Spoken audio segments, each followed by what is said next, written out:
পৃথিবীতে নিশ্চিতভাবে সবার এখানে যারা আছে পড়াশোনা আছে, পৃথিবীতে কয়েক কোটি বামপন্থী মানুষ আছেন, তারা বিভিন্ন গোষ্ঠীতে বিভক্ত, ব্যক্তিগত বামপন্থীও আছেন, তারা সবাই মাওবাদী হয়ে যাননি। এবং কৌস্তভ নিশ্চিতভাবে আমি জানি যে উনি জানেন, কিন্তু জেনেও এই কথাটা বলছেন। এইটা করতে করতে আজকে যতবার এরকম মানুষ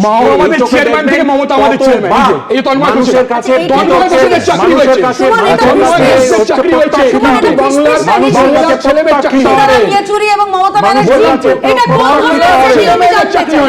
আমি এই প্রশ্নের প্রস্তাব বললেন ফিসফিস রাজনাথ সিং এর, এইটা কোন ধরনের সেটিং? কোথায় তুমি কি মমতা ব্যানার্জি এবং সীতারাম ইয়েচুরি, এটা বোকা বোকা। ও রাজনাথ সিং তাহলে চালাক চালাক, এইটা কি হিসিস? তার জন্য আমি জানতে চাই এটা কোন ধরনের সেটিং, আমি জিজ্ঞেস করতে চাই।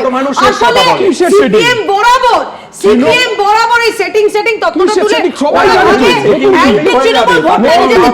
মানুষের কাছে ভোট এবং ভোটার সিপিএম কে টাটা বাই বাই করে চলে গেছে। যেরকম ভাবে টাটা থেকে সিঙ্গুর চলে গেছে, নরেন্দ্র মোদী কি 18 তারিখ ক্ষমা চাইবে? বিদ্যুতের প্রত্যেকের ছবি এনে ক্ষমা চান। নরেন্দ্র মোদী ক্ষমা চান।